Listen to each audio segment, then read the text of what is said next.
is actually going to be speaking to us very first thing today.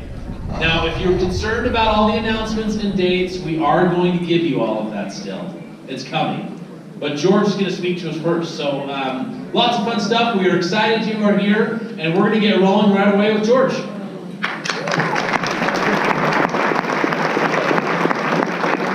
All right, great to be with you guys. This is not on, but you probably can still hear me back there, can't you, Austin? Aaron? Yeah. I'll get it on. Have it in Dolby Sound. All right. In fact, I was in Toastmasters yesterday, and they said, and Curtis said, I have the projection of my voice down pat. I have a friend who once told me that it's like a gunshot across the lake. I still remember being at Tony Robbins, and I was walking down the hallway, and it was just when we had just started doing our daily messages, and I remember someone came and grabbed me by the shoulders and turned my name tag around and looked at me, and they said, I knew you were him. And I said, who? And you're like, you're George. I listen to your message every day. And he was with another real estate company from down somewhere in California. So anyway, and I was just quietly talking to someone in the hallway. That was what was so bizarre about it. All right, so I'm excited to be with you guys.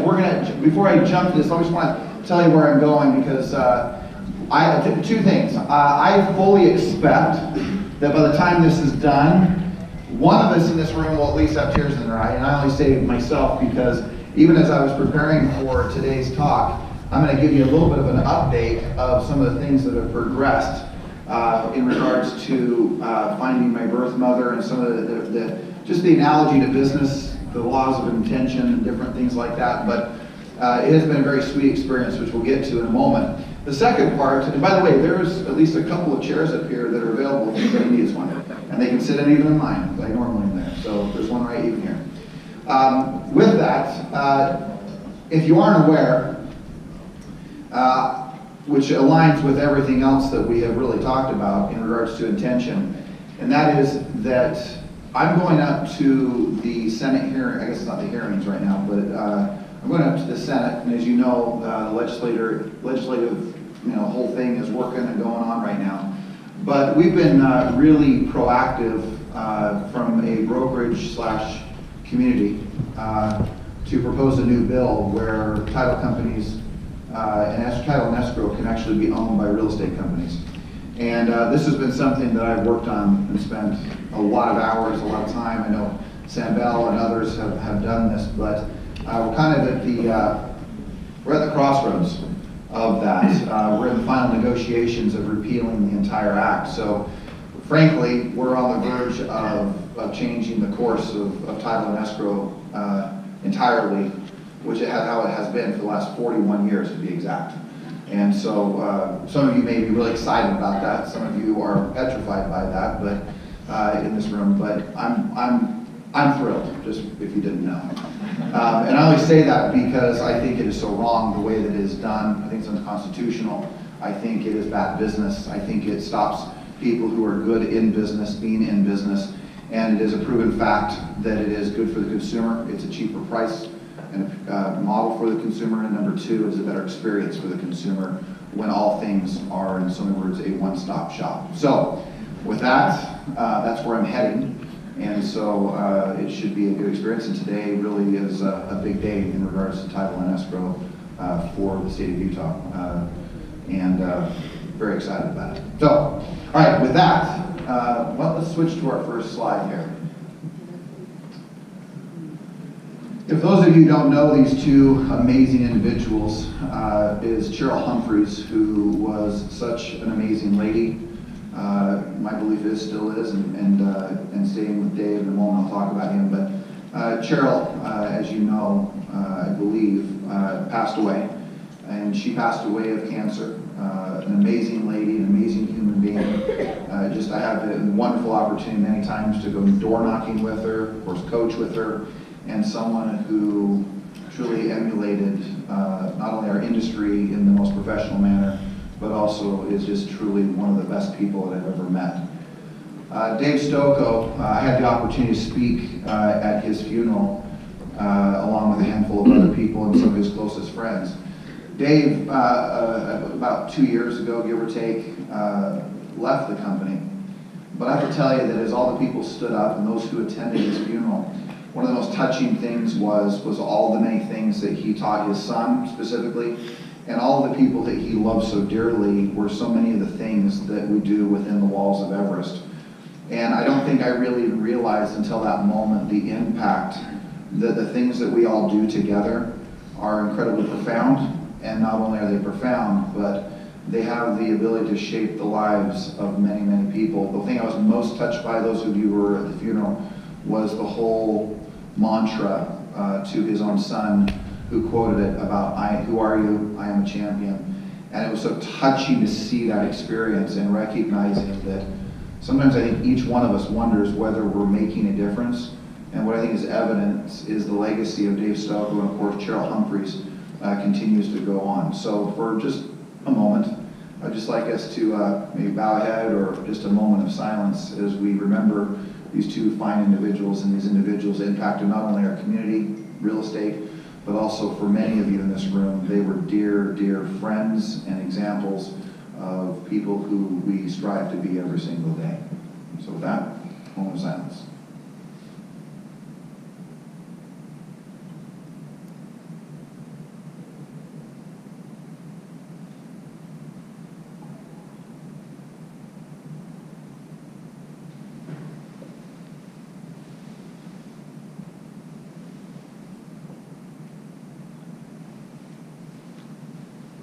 Okay.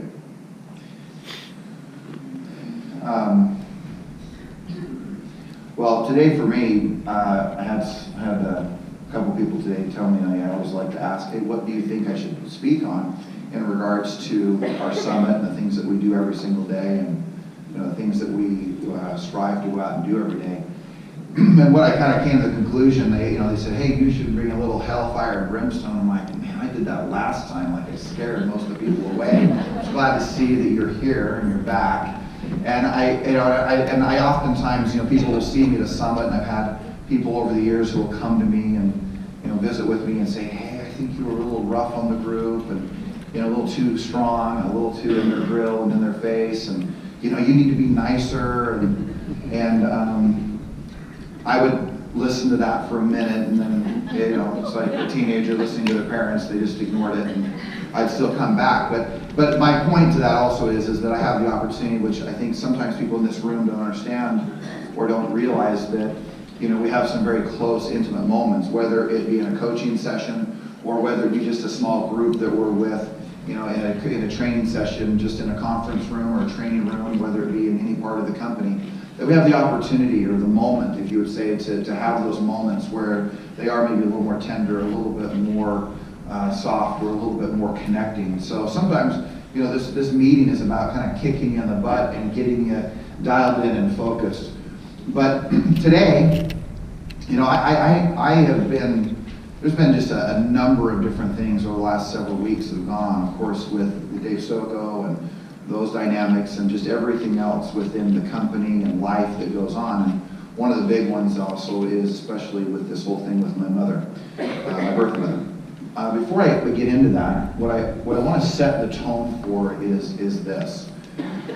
I want to look at, if you were to look back at things like the beginning of Everest, where 5 people sat around a conference room table, and today what Everest is today, not from a place of gloat or a place of ego, but just what it is. We sell nearly 10,000 homes as an enterprise.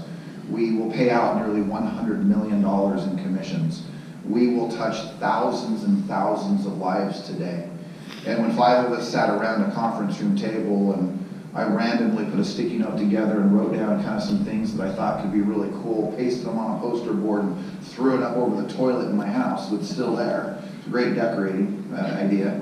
I would not, I could probably do it a little more tastefully, but I would just tell you that that's where it sits today. And May 27th this year is actually the 10-year anniversary of Everest. I was talking with Stephanie, thank you. I was talking with Stephanie Barnes, and I said to her, I said, hey, I know we didn't recruit people immediately to the company when we opened it up. I said, when did you join? And where was the day? I think it was August something, August 19th. August what? August 17th. So she was the first agent that joined in August. And so I look at the fact of just all the intentions. My favorite jokes is Jeremy and Dave Parker and Jeremy Laguerre, when I called them and said, hey, I've got something to talk to you about. You know, it's not going to change anything for you. I want to talk to you about the fact I'm going to open up a brokerage, and you know, I'm still going to coach you, we're still going to spend time together, but nothing's going to change. And I still love Jeremy's answer. Nothing in my life has impacted my life and changed it more than you opening up a brokerage. So many years later, I think about the impact and the changes that have occurred when I realized I don't think even then I knew what we were setting the course to do. And the reason why I'm bringing this up, not in any way of, hey, look at us. It comes from a place of simply setting an intention and ridding yourself of all of the noise, the people who say something can't be done, you can't do it, you set a goal for a certain number of deals, you hear in the back of your mind, how could I ever do that? Or maybe some of you had an extraordinary year last year and you step back and go, oh my goodness, how could I do this again? Or am I going to keep climbing? Am I going to keep going? I want you to just realize that one of the most important things in your life that you can do, like friend to friend, is to set an intention. Get really clear in areas of your life. So one of the things so let's talk about the starting of Everest. Then it was the recognition of needing additional capitalization and people helping through that process. Now, okay, we have this big goal. How are we going to do this? Well, then all of a sudden things start to come about and happen. And I take people like, where is she? There she is. You gotta stand. I do this to her every time, but this is Shari Whitworth, if you don't know, so you gotta stand up. If you don't know this is the lady and her late husband, who we have the C. Whitworth Award, which next month will be presented. But without her, without him, everything that we do, everything we funded, when everyone thought you are crazy, there's no way this is going to happen, it was her crazy late husband who said, don't worry about it, George, this is the last time you have to go to a bank. And everyone was like, these guys have lost their mind. How can they open up an office when the market is crashing? But it was because of them that it became a reality and a possibility. And I look at, some of you who went to the funeral, you heard about Dave Stokoe, who helped kind of set these standards at times. And I would say, go do this, and he would actually go do it, and then it would actually work when, again, the market was crashing and there was nothing good going on, but he somehow found good in all of the moments of difficulty during those markets.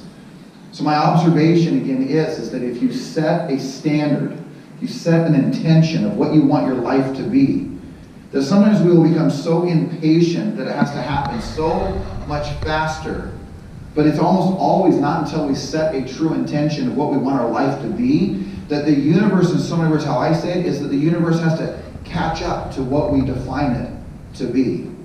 Today I will stand, on the Senate floor. And it was about 4 years ago where I made the concrete decision that Everest would own a title and escrow company. I don't know for certain if that's what will happen today, but I will tell you that every moment, it seems like, every year that goes by, every little change that begins to occur keeps getting closer and closer. I look at the fact of the intentions of, setting things like real simple things. Simple things like you say, well, that's not a big deal, but for 14 years, Coldwell Banker had the LDS Church's relocation account. I would go talk to dear friends like Russ or Leah, and they'd be like, there is no way. This is the perfect thing. Anything you want me to do, if you want me to try to accomplish something, Mike, you just have to say, there's no way you can do that. Like, what? Right? Someone said that about something. I came and talk about it yesterday to me, and I'm like, are you, like, do you know? Do you realize what you're saying? But my point is that I made a goal that we, within 2 years, would have the LDS relocation account for all of North America, where we would represent either homes that were donated in lieu of tithing, to excess property, to transfers, to you name it. And where today we do 300-400 transactions a year with the LDS Church. And my point is that it was a decision when someone said, you can't do this. And I wrote it down in my journal, I put it on the dry erase board and said, this is where we're going. And 9 months later, it happened. And it happened it's crazy. It happened because of Matt Johnson. If you, I don't think he knows this. He did a deal where the people requested him as an agent, and I found a connection with this amazing lady right here, Heather Barker, and I figured out that she was the connection, got to know her, and all of a sudden, long story short, she wanted to see, and then you know what's crazy? Is that think about this, just what, 6, 7 years ago, we were doing 0 transactions in relocation, and last year we closed nearly 1,000 transactions in relocation between here and California. So it's crazy when you said that. And I was freaking out that we had 1 person relocation. How many do we have now? 8. My point is this, I'm not trying, there's nothing about my message that is like, oh, well, hey, look at you. It's not, what I'm trying to just share with you is that whatever you intend to have happen out of your life, whatever you set the course to be, I am of a deep belief that things will align themselves and this universe will grant unto you whatever it is you desire. Here's this tragedy of this statement, and it is that no matter what it is that you want, and whatever you focus on, and wherever you put your energy, that is exactly what you're going to get. So just remember that.